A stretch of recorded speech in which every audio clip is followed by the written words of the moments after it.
క్రీస్తునందు ప్రియులైన సహోదరి సహోదరులకు ప్రభువైన యేసుక్రీస్తు వారి దివ్యనామంలో శుభాలు. ఆత్మఫలము 6వ భాగాన్ని ధ్యానించబోతున్నాము. ఆత్మఫలం అనేది శరీర కార్యములకు వ్యతిరేకంగా జీవించే ఏకీకృత జీవన విధానము. అది పాపపు శక్తిని, ముఖ్యంగా శరీర క్రియలను నాశనము చేసి దేవునితో సహవాసాన్ని నెలకొల్పుతుంది. ఆత్మఫలములోని 5వ అంశము దయాళుత్వము. దయాళుత్వం అంటే ఇతరులను బాధపరచకపోవడము, నొప్పించకపోవడము. ఇతరులు తప్పు చేసిన వారికి శిక్షింపక క్షమించే గుణము దయ. అయితే దీనికి భిన్నంగా ఉన్నాయి కదా మన జీవితాలు. తప్పు చేయకపోయినా ఏదో ఒకటి మోపి వారిని శిక్షించాలని ఆరాటపడుతూ ఉన్నాం. అయితే స్నేహితులారా, ఒక విషయాన్ని మనము గ్రహించాలి. ప్రభు మన పట్ల ఎట్లాంటి దయ చూపగలిగాడో అర్థం చేసుకొని ఆయన పిల్లలముగా అట్లాంటి దయా హృదయాన్ని కలిగి ఉండాలి. మన జీవితాలకు ఆయనే గొప్ప రోల్ మోడల్.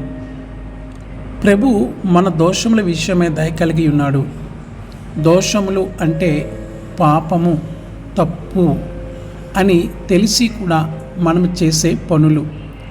వాటి విషయంలో మనలను శిక్షించక వాటిని మరన్నిటికీ జ్ఞాపకము చేసుకోను అంటున్నాడు.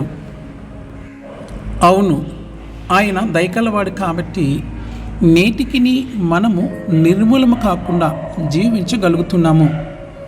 అట్లా అని అదే జీవితాన్ని కొనసాగించే ప్రయత్నము చేయవద్దు. ఆయన కృప ఉగ్రతగా మారనివ్వద్దు. నేను వారి దోషముల విషయమే దయ కలిగి వారి పాపములను ఇక ఎన్నడూ జ్ఞాపకము చేసుకొననని ప్రభువు సెలవిచ్చుచున్నాడు. హెబ్రీ పత్రిక 8వ అధ్యాయము 12వ వచనము. ఆయన పిల్లలముగా మనమును ఒకరి పట్ల ఒకరు దయ కలిగి ఉండాలి. ఒకరినొకరు నొప్పించక జీవించగలగాలి.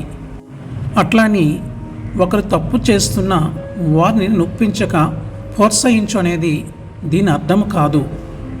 ఒకని ఎడల ఒకడు దయ కలిగి కరుణా హృదయులై క్రీస్తునందు దేవుడు మిమ్మును క్షమించిన ప్రకారము మీరును ఒకరినొకరు క్షమించుడి. ఎఫెసీ పత్రిక 4వ అధ్యాయము 32వ వచనము. దేవుని చేత ఏర్పరచబడిన మనము, లోకము నుండి ప్రత్యేకింపబడిన మనము పరిశుద్ధ జీవితము జీవించడానికి తగిన విధంగా దయాళుత్వమును ఒక ఆభరణముగా ధరించుకోవాలి. కాగా దేవుని చేత ఏర్పరచబడిన వారును పరిశుద్ధులను ప్రియులైన వారికి తగినట్లు మీరు జాలిగల మనస్సును, దయాళుత్వమును, వినయమును, సాత్వికమును, దీర్ఘశాంతమును ధరించుకునడి. కొలస్సీలకు రాసిన పత్రిక 3వ అధ్యాయము 12వ వచనము. ఆత్మఫలం అనేది శరీర కార్యాలకు వ్యతిరేకంగా జీవించే ఏకీకృత జీవన విధానము. ఆత్మఫలములో ఏ ఒక్క అంశము సక్రమముగా లేకున్నా ఆత్మఫలము దెబ్బతిన్నట్లే. ఏ పరిస్థితిలో తప్పిపోతున్నామో జ్ఞాపకం చేసుకొని సరి చేసుకొని ఆత్మఫలాన్ని ఫలించి ఆయన ఇచ్చే నిత్యమైన ఆశీర్వాదాలు స్వతంత్రించుకోవడానికి ప్రయాసపడదాము. ఆ రీతిగా మన జీవితాలను సిద్ధపరచుకుందాము. అట్టి కృప, ధన్యత మనకు దేవుడు అనుగ్రహించునుగాక. ఆమెన్.